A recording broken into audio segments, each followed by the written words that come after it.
vamos dar prosseguimento às nossas palestras, a nossa última palestra do dia, e espero que todos tenham gostado muito da nossa pizza no intervalo.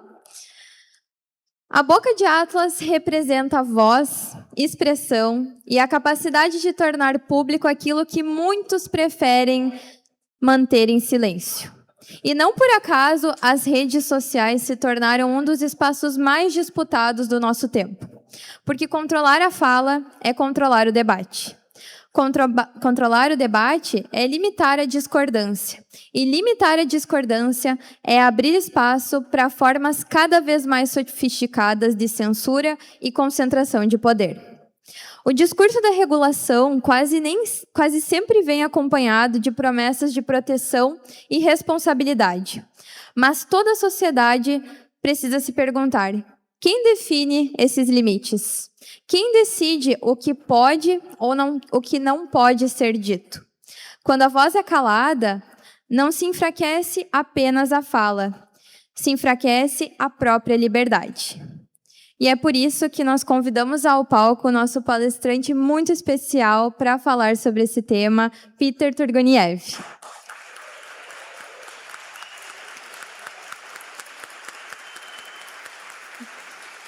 Peter é divulgador libertário e criador de canais como Ancapso, Mundo em Revolução, Visão Libertária e Safe Search, todos voltados à difusão das ideias da liberdade. Engenheiro, advogado e programador, passou a atuar como comunicador nessa área em 2017, com o propósito de levar princípios, temas e ferramentas libertárias a um público cada vez mais amplo. E para mediar o nosso painel de regulamentação de redes sociais, convido também ao palco a ex-presidente do Instituto Atlantos, Victoria Jardim.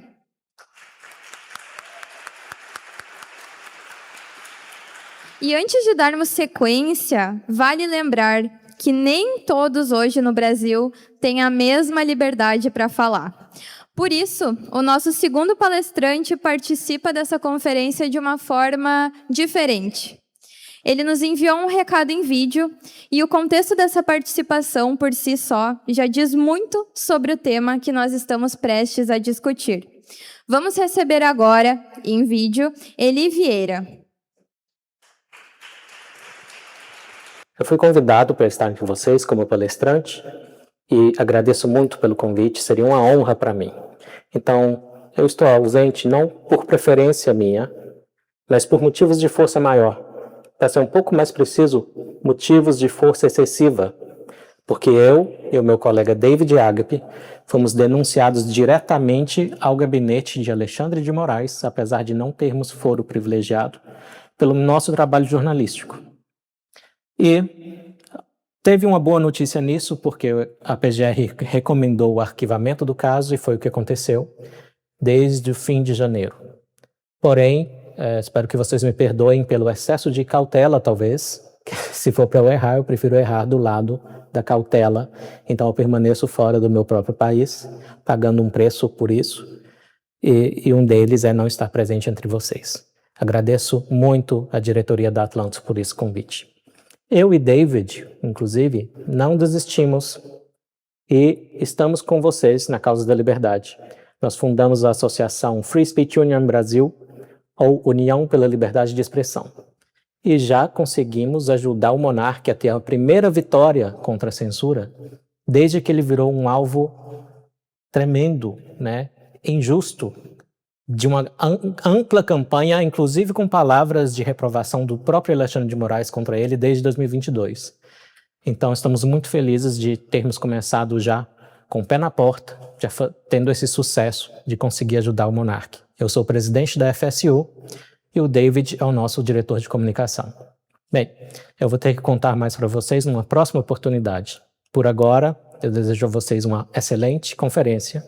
Por favor, debatam o futuro do país, a liberdade individual que anda sob ataque no nosso país. São tempos sombrios, mas não vamos arrefecer, não vamos nos deixar intimidar e vamos juntos conseguir um país mais livre.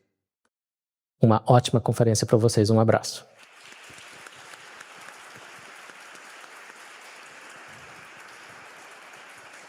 Bem, como o próprio Eli trouxe, acho que fala por si só que nem todos têm realmente o privilégio de falar o que pensam no Brasil de hoje.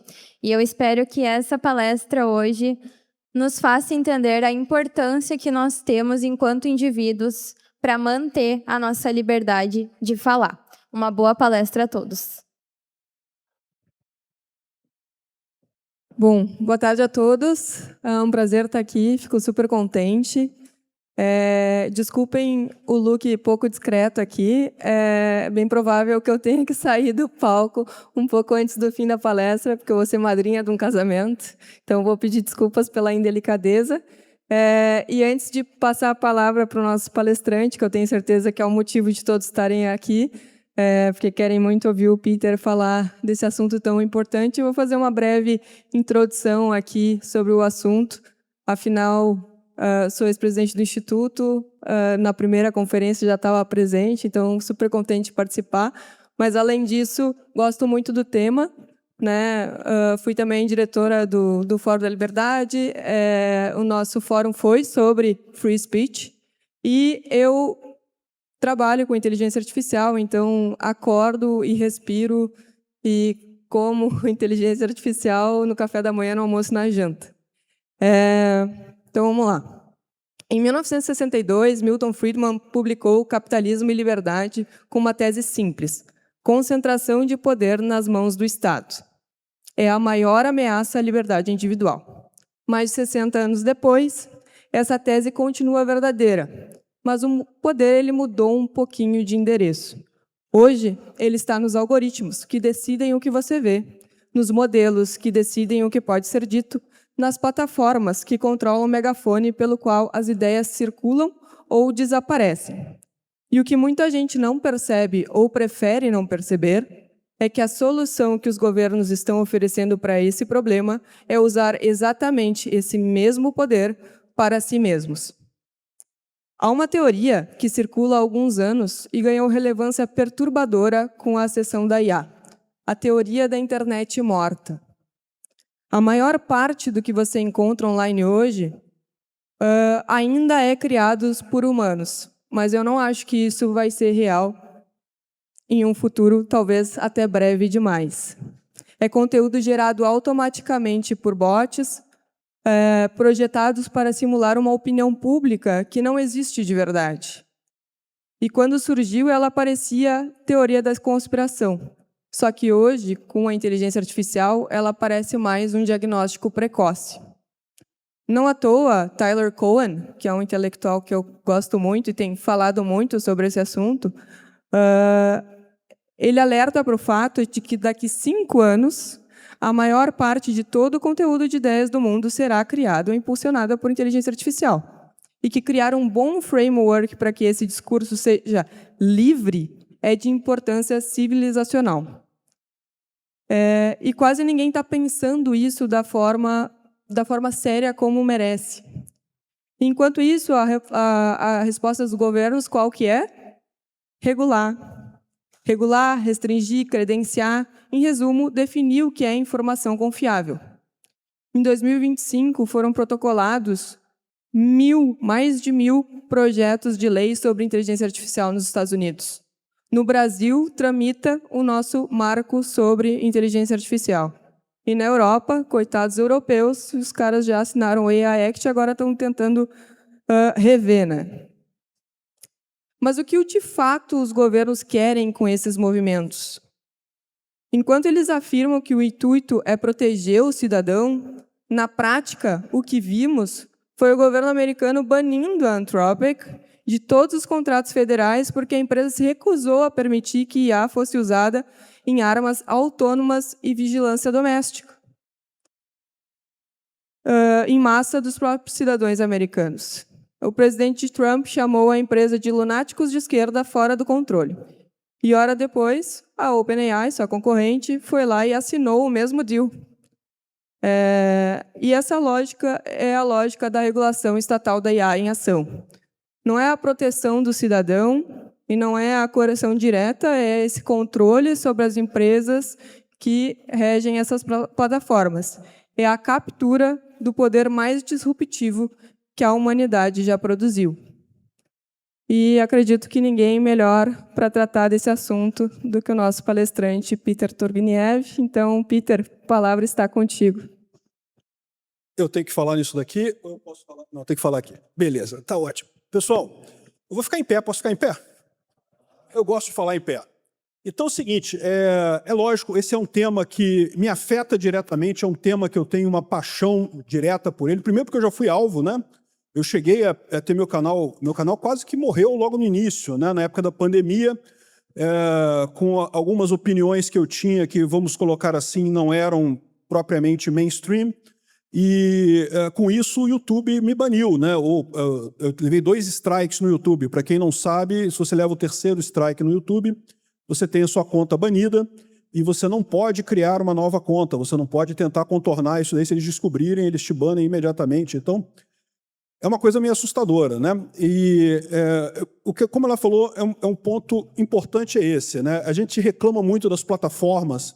E eu não tenho dúvida que o YouTube, o Twitter e outras plataformas têm questões de algoritmo que acabam limitando também o discurso, acabam limitando o que pode ser dito, acabam restringindo a liberdade de expressão, mas não tenham dúvida, isso nunca será resolvido por governo. Não é o governo que vai resolver esse tipo de coisa, porque a verdade é a seguinte, se o YouTube realmente adotar políticas muito restritivas de censura e coisa e tal, você tem alternativas, você pode colocar no Rumble, você pode colocar em outras plataformas, né? Não há, eles estão no mercado, né?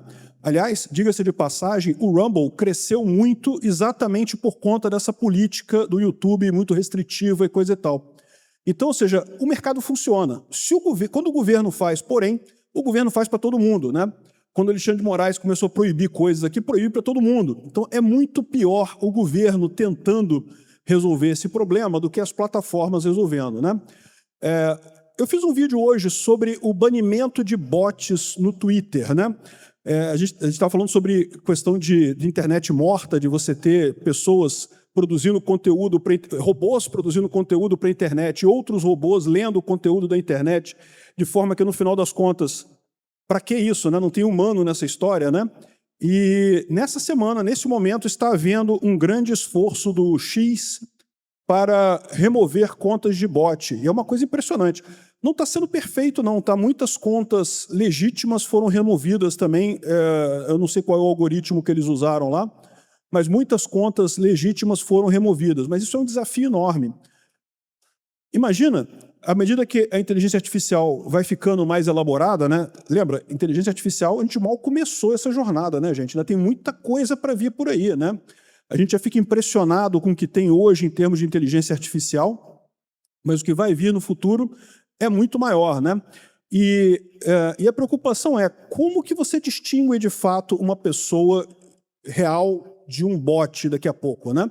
Dessa vez eles conseguiram, parece que eles estavam removendo 208 contas por minuto do Twitter ou do X, né?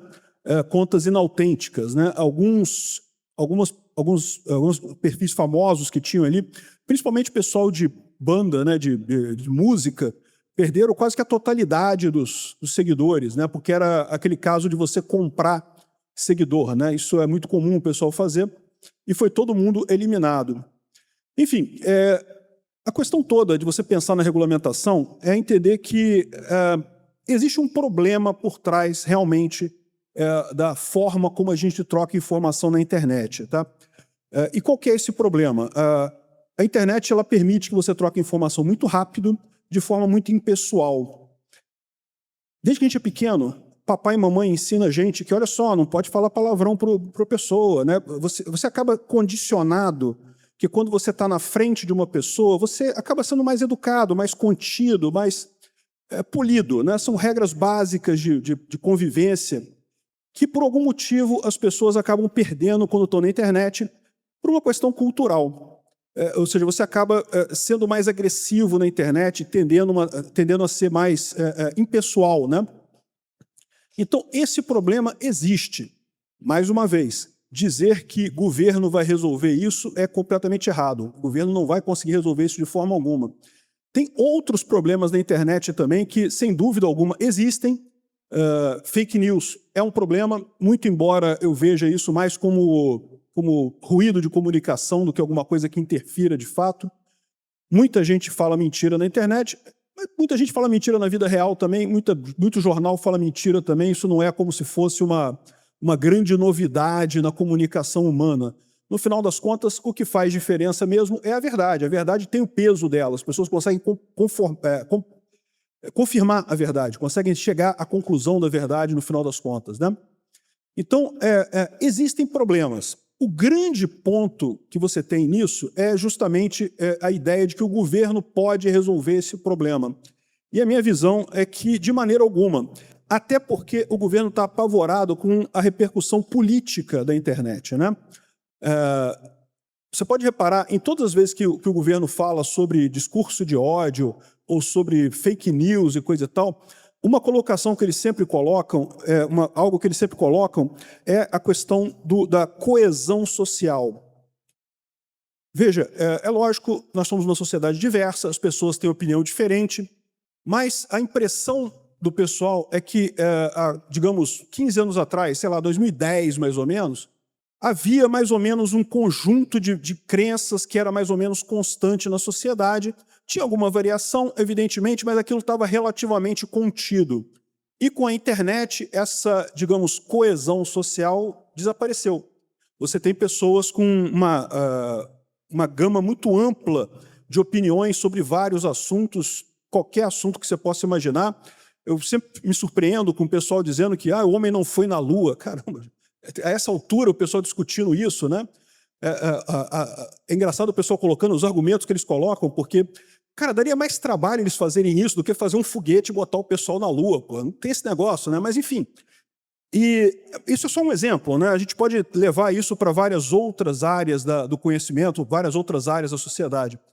O governo quer garantir a coesão, que ele tinha isso no passado, ele perdeu esse tipo de coisa. Isso é uma coisa perigosa, porque, na verdade, coesão significa podar pessoas com pensamento diferente. É isso que o governo quer em última análise, ele quer uniformidade de pensamento, né? Uma mostra do quão maléfico é isso, mas também o quão inefetivo é isso, é o que está acontecendo na Rússia nesse momento, né? O Putin está desesperado lá com a situação política dentro da Rússia e ele decidiu proibir o Telegram, né? O Telegram, da mesma forma que nós usamos muito o WhatsApp aqui no Brasil para trocar mensagem, lá na Rússia o pessoal usa muito o Telegram, né? O Telegram é o grande programa do dia a dia do pessoal lá. E aí você tem pessoas que têm canais no Telegram, aliás, eu tenho um canal no Telegram também, ANCAP_SU no Telegram é meu canal lá. Mas o pessoal tem canais no Telegram que botam informações e coisa e tal. Tem gente que vive, né, como influencer no Telegram e coisa e tal.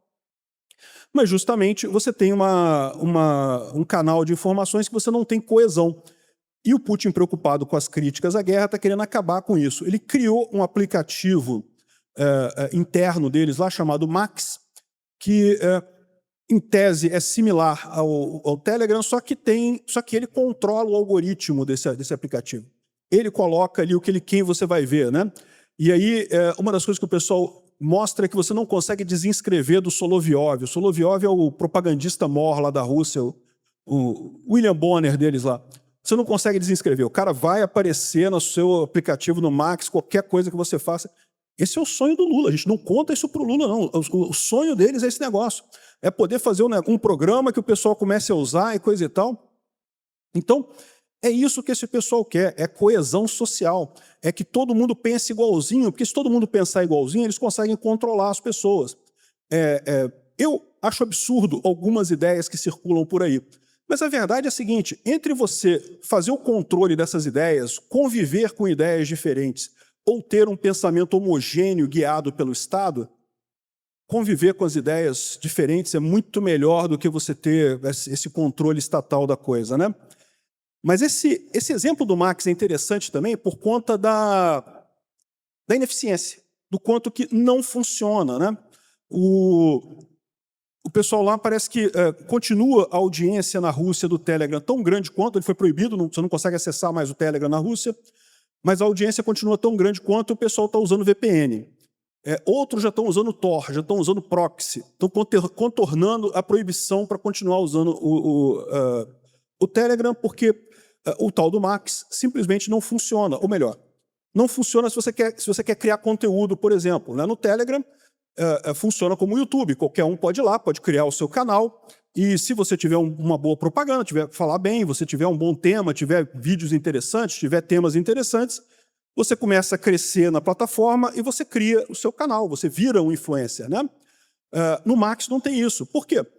Porque é o governo que decide, o algoritmo ali é do governo, é o governo que vai decidir quem vai ter sucesso, quem vai ter fracasso. Então, não adianta você fazer um bom conteúdo ou tentar entrar ali, né? Você acaba ficando inevitavelmente preso nessa armadilha estatal de homogeneidade de pensamento que eles estão tentando fazer lá. E o pessoal resiste a isso. E mais do que isso, tem muitos russos que estão muito chateados com essa situação, muito brigados com isso. Né? Não é a primeira vez que isso acontece. O Irã fez a mesma coisa há coisa de 5 anos atrás. O Irã também proibiu o Telegram. Também o Telegram era o principal aplicativo lá no Irã. Foi proibido da mesma forma. E o que o pessoal faz? Usa VPN o tempo todo para acessar o aplicativo. Né? E eu falo essas coisas porque vocês sabem que tem um pessoal aqui no Brasil que adoraria isso. Né? Eu tenho certeza que o Alexandre de Moraes e o Lula adorariam alguma coisa desse tipo. Chegaram a falar num WhatsApp da ABIN há um tempo atrás. Vocês lembram dessa conversa? Tinha um anúncio desse que a ABIN ia fazer um WhatsApp para ser usado, eu não sei o que lá. Esse pessoal tem essa ideia maluca mesmo. Né? Então a gente não tá longe dessa história. E a gente tem que aprender com esse pessoal, que eles já estão mais na frente nisso daí, já estão mais à frente nessa opressão. Né? Esse eu acho que é o ponto central da história. O governo tentar regulamentar a internet, eles vão tentar o tempo todo. Vão tentar o tempo todo, porque eles estão sofrendo com isso. Eles estão perdendo a capacidade de manter o discurso coerente que eles tinham, de manter a população ordenada, aquele dissenso controlado, né? Oposição controlada. Eles tinham essa coesão social, que, como eu falei, tinha oposição, né? Tinha ali o PSDB criticando o PT criticando o PSDB e coisa e tal, mas é aquela coesão controlada, aquele dissenso controlado. Isso para eles está tranquilo, isso para eles não tem problema nenhum. O que eles não podem ter, o que tem hoje, que as pessoas realmente se agrupam em torno de ideias que o governo não tem resposta para elas. Né? Esse é o grande dilema do governo. Então, por exemplo, uma coisa que o Putin está tentando fazer é bloquear a VPN.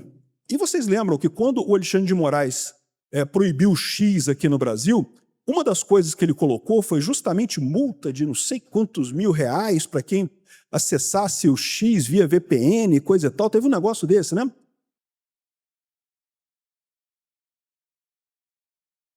Ele chegou a exigir que a Apple e a Google, né, tirassem os aplicativos de VPN dos celulares e coisa e tal, como se aplicativo de VPN fosse uma coisa que convenceram ele a voltar atrás. Tá? Ele acabou voltando atrás depois nisso.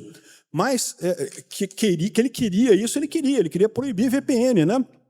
E quem é da área de tecnologia sabe que isso é impossível na prática, porque VPN, assim, você pode, em tese, até bloquear os servidores de VPN pelo IP e, em tese, impedir que se use um ou outro serviço de VPN, ou até todos os principais serviços de VPN. Mas a verdade é que tem inúmeros provedores de VPN aí, muito menores, que se você usar, você vai conseguir usar e coisa e tal. Ou então você pode, em última análise, fazer a sua própria VPN, alugar um servidorzinho lá nos Estados Unidos ou na Europa e criar a sua própria VPN. Isso é impossível deles conseguirem contornar, né? Então, esse tipo de coisa é uma possibilidade. O pessoal lá na Rússia está lidando com isso diariamente, já com esse tipo de preocupação.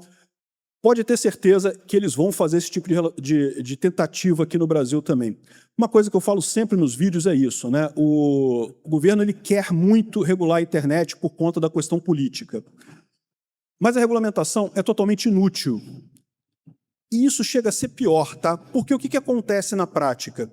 O governo regulamenta, não adianta nada, aí ele acha que tem que regulamentar mais ainda. A resposta dele não é, regulamentei e não funcionou, então eu vou parar de regulamentar. Não, a resposta dele nunca é essa. Regulamentei, não funcionou, então tem que regulamentar mais ainda, tem que aumentar a regulamentação, tem que aumentar o rigor da coisa. É o que está acontecendo na Europa, inclusive, né? Aqui no Brasil, depois de muita tentativa, eles conseguiram emplacar a tal da Lei Felca, que não é propriamente de censura, mas não deixa de ter um controle muito grande das pessoas aí com a Lei Felca. Em determinadas situações, você tem que se identificar, você tem que ter a autenticidade comprovada para acessar determinados sistemas, e isso, evidentemente, é um risco muito grande para todas as pessoas, né? Você pode ser perseguido com muito mais facilidade nessa situação. Com relação à inteligência artificial, eu acho que é um desafio ainda maior, porque a grande dificuldade da inteligência artificial é que a coisa ainda está começando. O pessoal começa a tratar essas coisas como se a gente já soubesse quais são os problemas da inteligência artificial. A gente nem sabe ainda quais são os reais problemas da inteligência artificial, né? O pessoal achava que iam fazer um monte de vídeos enganando o pessoal, né? Hoje todo mundo olha um vídeo meio estranho, isso aqui é inteligência artificial. Se for no dia que pegarem agora um político entregando dinheiro para outro político mesmo, o que o político vai falar? Ah, não, isso é inteligência artificial. Não, ajudou os caras ao contrário, né? No final das contas, não tem esse negócio. Você olha um vídeo mais estranho, você vai achar que é inteligência artificial. Isso é lógico, você tem um fator de propaganda muito grande, a gente viu isso muito também nessa briga dos Estados Unidos e de Israel contra o Irã. Circulavam várias imagens de Israel totalmente destruída e coisa e tal, né? Certamente o pessoal lá do Irã tentando fazer alguma coisa. Também tinham imagens do outro lado mostrando coisas destruídas e coisa e tal. Mas a verdade é que isso é o de menos, né? Assim, as pessoas já sabem da existência da inteligência artificial, já acabam preparadas para esse tipo de vídeo, né? Agora tem um fenômeno agora das novelas de frutas. Vocês viram isso? Que o pessoal fez uma novelinha de frutas fazendo uma novelinha, tudo inteligência artificial e coisa e tal. E aí o pessoal já está preocupado, porque é tudo misógino e machista e não sei o que lá, e os temas da novela de fruta é complicado. Olha só, essa é a raiz do problema. A inteligência artificial vai dar uma liberdade para as pessoas criarem esse tipo de coisa muito maior. Você pode criar muita coisa, né? Então você começa a ter as ideias que pegam, que as pessoas copiam e acham interessante, querem replicar, querem falar para as outras pessoas, começa a ter um tamanho muito maior, começam a ir muito mais longe. Até um tempo atrás, você podia ver uma situação dessa, podia imaginar uma novelinha, mas você não tinha como botar isso, montar a coisa e fazer. Para fazer uma novela, só a Rede Globo, olha lá, tem que ter estúdio, tem que ter câmera, tem que ter ator, tem que ter um monte de coisa. Hoje em dia não, cara. Se você quiser fazer uma novela sua, você faz uma novela sua. Você vai lá, faz o script, bota lá no Sora ou nos outros geradores lá de vídeo e produz os vídeos e pronto, né? E faz toda a ideia, né? Isso é o sinal da mesma coisa, ou seja, o governo preocupado com a diversidade de opinião das pessoas. É lógico, tem alguns outros questionamentos que o pessoal faz que podem parecer assustadores num primeiro momento. Por exemplo, na questão da inteligência artificial qual o emprego que vai sobrar para a gente, né? Porque, basicamente, qualquer coisa que você faça, a inteligência artificial pode fazer, e, à medida que ela for melhorando, pode fazer até melhor ainda, né? E por enquanto, os empregos braçais, né? Trocar bateria do carro, sei lá, arrumar encanamento, por enquanto, a inteligência artificial não faz ainda. Mas eu quero lembrar vocês que já tem um monte de robô autônomo lá nos Estados Unidos, já tem os da Tesla, já tem os chineses e coisa e tal, que daqui a pouco você está com algum problema em casa, está com problema do encanamento em casa, você chama um robô para resolver o seu encanamento e o robô vai fazer as coisas para você do mesmo jeito. Então, assim, é um dilema que, sem dúvida nenhuma, existe, tá? Mas, como eu já falei em outras ocasiões, né, isso é natural de toda revolução tecnológica, né? O mesmo dilema, imagina o que passou na cabeça do pessoal que era tecelão antes da Revolução Industrial, né? O cara falou, pô, acabou, o que eu vou fazer? Eu não tenho como competir com a máquina, né? Eu fico aqui o dia inteiro para fazer um metro quadrado de tecido, a máquina faz 1 por segundo aquele negócio ali. E na visão das pessoas na época, que tinha toda uma economia voltada a isso, né? Simplesmente acabou, não tinha. E, no entanto, nós estamos aqui, 200 anos depois da Revolução Industrial, temos outros empregos, temos outras coisas para fazer. Então, eu temo muito que essa questão, essa pressa em regular a inteligência artificial e a internet como um todo, é também um pouco o fator do chamado aversão ao risco, né? A aversão ao risco é um comportamento humano normal de ter medo do novo, né? As coisas que você está acostumado a fazer, que você está acostumado a lidar, você não vê problemas nela, você já sabe como é que aquilo funciona. Por outro lado, uma coisa nova, uma coisa que você não tem conhecimento, não sabe como funciona, não sabe o limite, você tem mais receio disso, né? Uma das consequências tristes desse negócio de aversão ao risco, você vê no desmonte de usinas nucleares, né? A Europa tem adotado uma política de desmonte de usinas nucleares que eu acho trágico, porque a usina nuclear é das coisas mais seguras que tem, né? Evidentemente, se houver um acidente, você tem um problema. Houve acidentes muito críticos no passado, né? Mas a verdade é que se trata de uma tecnologia extremamente segura em comparação com as demais. E, no entanto, devido a esse comportamento de aversão ao risco, se você fizer uma pesquisa, fizer uma enquete, vamos proibir a energia atômica, vamos proíbe aí porque é perigoso, né? Justamente em função dessa aversão ao risco. Da mesma forma acontece a questão da regulamentação da inteligência artificial. Se você reparar as propostas que o pessoal tem colocado de regulamentação, é muito coisa nesse sentido, não, que temos que proteger os empregos. Gente, para com isso, não, os empregos, é lógico que é trágico, que pessoas vão perder o emprego, não tem dúvida alguma. Lá nos Estados Unidos estão falando muito da Oracle, né, que demitiu 40 mil pessoas, se não me engano, uma demissão enorme da Oracle lá nos Estados Unidos. E de outras empresas também, que eles já estão tratando isso como sendo efeito da inteligência artificial, pessoas que foram substituídas pela inteligência artificial. Então, isso está apavorando o pessoal, mas a verdade é a seguinte, a humanidade vai encontrar um novo ponto de equilíbrio, vai haver novas coisas para serem feitas, novas profissões. A própria implementação da inteligência artificial já está gerando aí um monte de novos empregos, um monte de novas oportunidades. E aí que é o grande dilema. Se a gente está vivendo uma onda tal como foi a onda da Revolução Industrial, a pior coisa que a gente pode fazer é perder o bonde tal como o Brasil perdeu o bonde da Revolução Industrial, né? Como é que o Brasil perdeu esse bonde da Revolução Industrial lá nos anos 1800, lá vai pedrada, ou na verdade no Brasil foi mais tarde, foi 1900 e alguma coisa, né? Foi justamente com o excesso de regras. O gordinho suicida, o Getúlio Vargas, né, ele inventou um monte de regra, um monte de coisa. Por quê? Porque ele tinha essa ideia de que a Revolução Industrial era uma coisa ruim, era um negócio que o trabalhador sofre muito, temos que fazer regra, e proíbe, e regulamenta, e você vai ver a CLT. Cara, a CLT é uma insanidade. Se um dia vocês estiverem sem nada para fazer e se sentindo masoquista, querendo sofrer, quero sofrer, pega a CLT e dá uma lida. Você vai ver páginas e mais páginas sobre regulamentação de poste de telégrafo. Tá lá, é regulamentação vigente, tá valendo. Se alguém aqui for fazer telégrafo, tem um monte de regra que tem que obedecer lá de operador de telégrafo, lá de poste de telégrafo, não sei o que lá. Cara, é uma insanidade aquilo ali. E, felizmente, a CLT está meio que perdendo força por conta de ficar velha demais. Está totalmente desacoplada com o mercado de trabalho atual, com a forma como as pessoas trabalham atualmente, né? Então, é o que está salvando a gente mesmo, estamos saindo disso. Aí agora vai vir a era da informação, da inteligência artificial. E a gente pode aproveitar. A gente perdeu o bonde passado, podemos pegar esse bonde, podemos ser o país do futuro. Eu acho que não vai ter chance, cara. O pessoal no Congresso está doido para aprovar a regulamentação de inteligência artificial. E o projeto que tem lá é um projeto totalmente... Para você ter uma ideia, ele proíbe totalmente o uso de inteligência artificial em armas autônomas de inteligência artificial.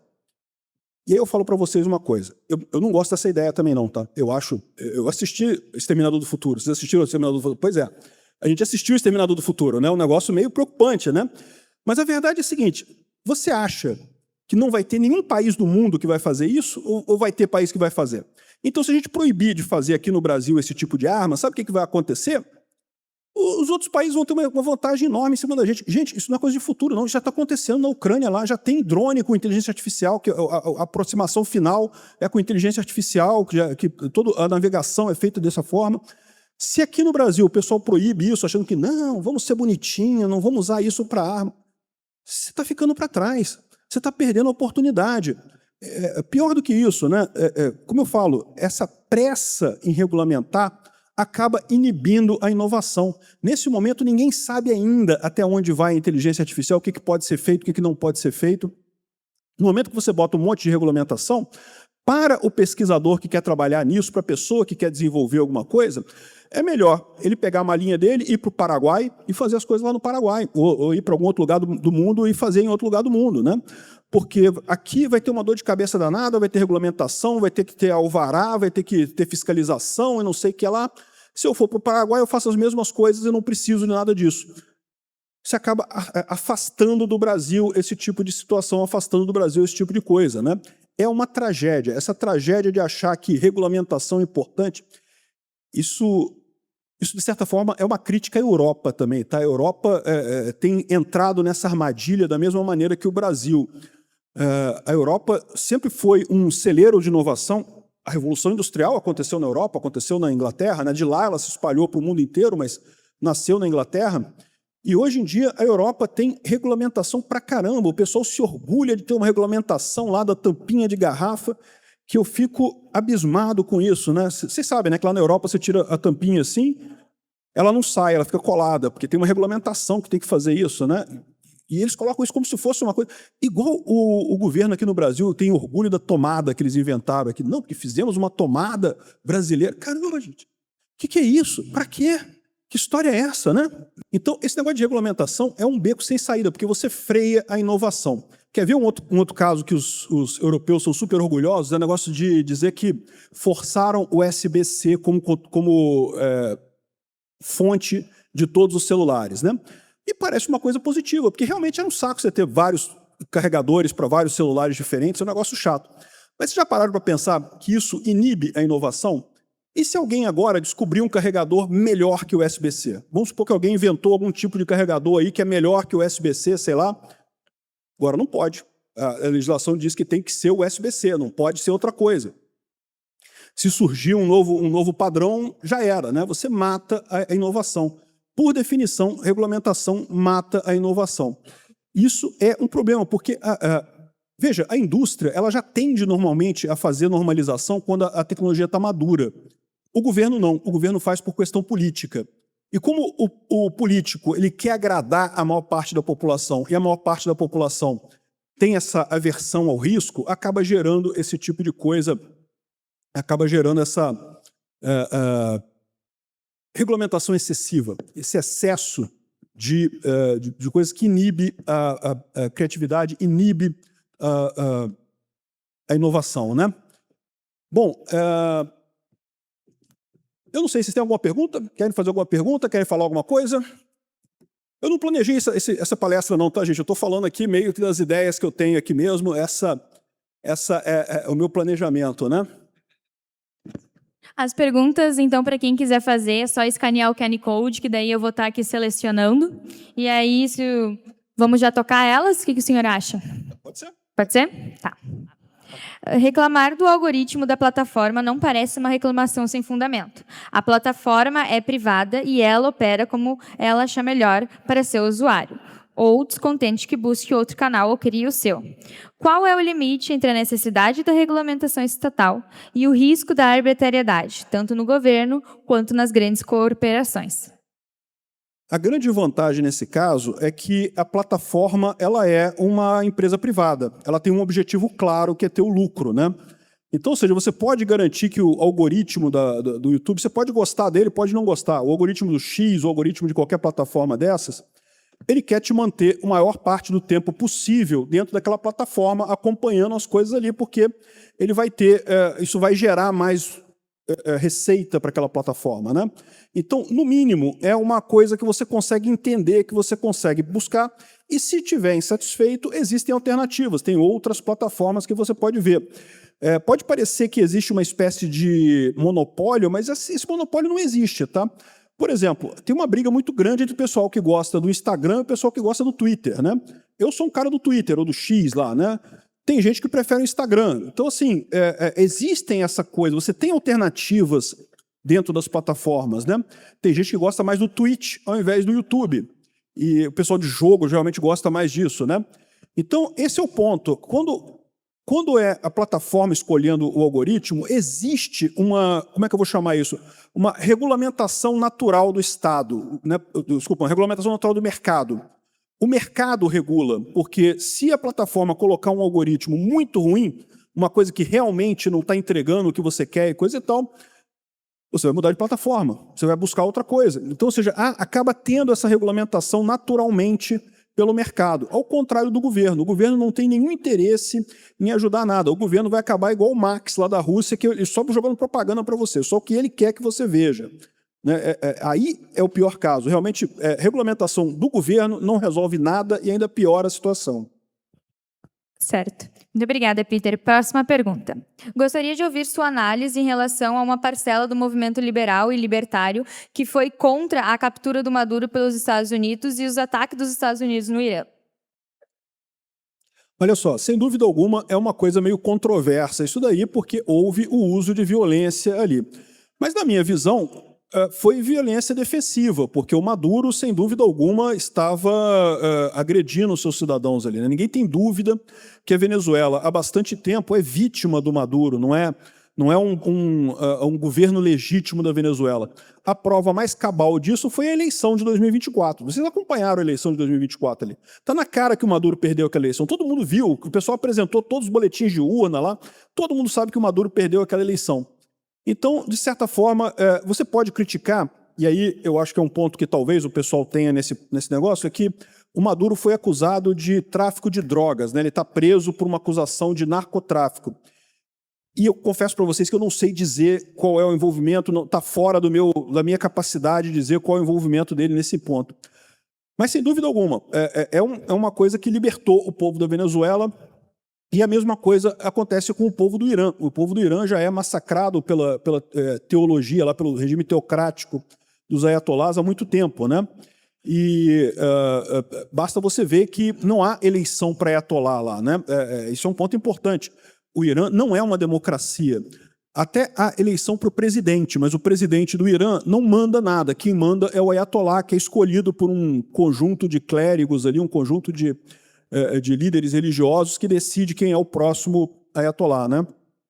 Então, o que acontece ali também é uma ditadura que, sem dúvida alguma, foi positivo ter sido alvejada.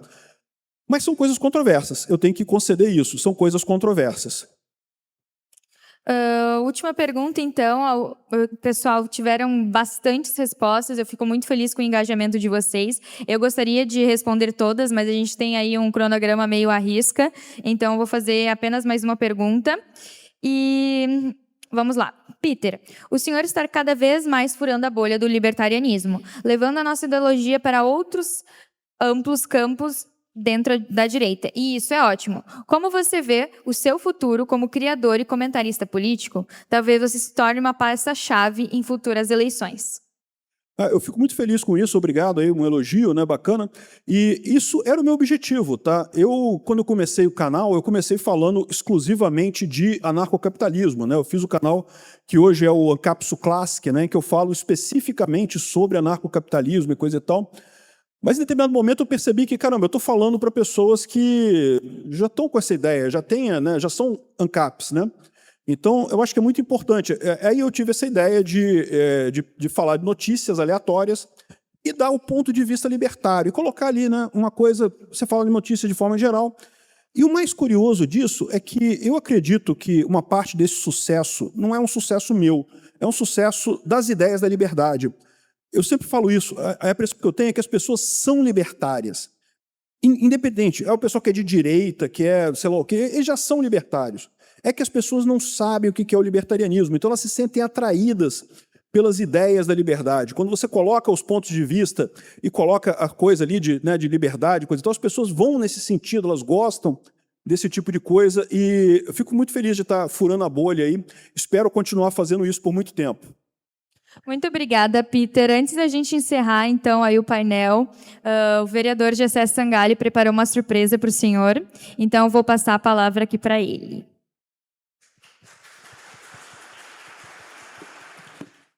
Como libertários e como fãs do Peter, sabemos o que o Peter pensa sobre o Estado, sobre políticos e sobre a política. Um bando de parasita, bandido estacionário que se aproveita do trabalho de cidadãos pacíficos.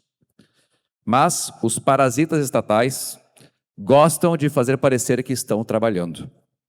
Para isso, vemos sempre nas prestações de contas dos políticos ideias que fazem parecer que produtividade de lei é algo positivo para a sociedade.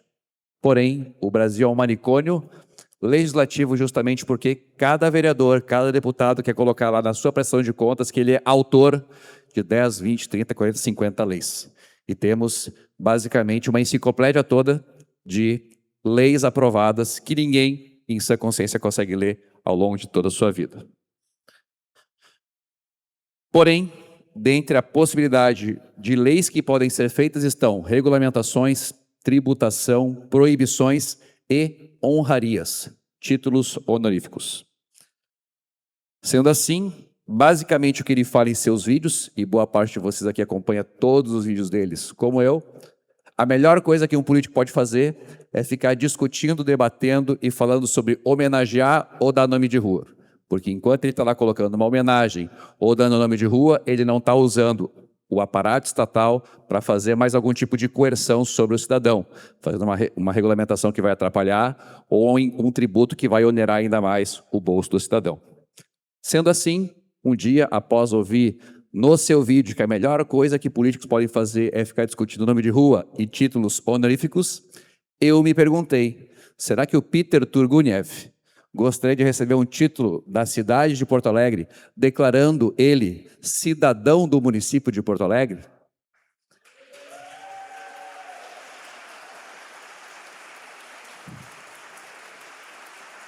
E eu, como vocês podem imaginar, como um fã que sou, e estou nervoso aqui na frente, mandei um texto resumido para ele aqui. Meu querido vereador Gessé, estão me cobrando a indicação aqui de títulos de cidadania. E eu não consigo pensar em alguém melhor do que tu para ajudar a gastar os tempos legislativos da Câmara de Porto Alegre para dar um título de cidadão para alguém. E eu não tinha pensado em alguém para dar. Fora a fina ironia de conceder um título a um libertário. Consultei aqui a minha presidente se eu poderia colocar no título de cidadão de Porto Alegre não o teu nome estatal, mas o teu pseudônimo de libertário. E a minha presidente, a comandante Nádia, falou, Gessé, para ti eu faço isso. Então hoje nós vamos entregar aqui, aprovado, inclusive com votos do PCdoB e do PSOL, o título de cidadão de Porto Alegre para o nosso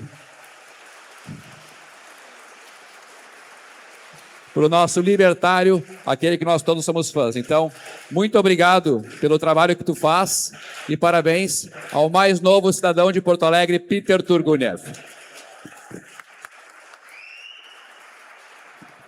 A nossa Natália aqui, que está liderando hoje, vai nos colocar a nossa medalha do novo cidadão de Porto Alegre, Peter Turguniev. Podemos fazer o contrário, uma foto virado para lá? Vamos lá para baixo, lá, ó, fazer uma foto com todo mundo, então. Quem gosta do Peter, dá um grito aí. Vamos dar ali. Obrigado, Peter. Continua sendo essa inspiração para todos nós. Tamo junto.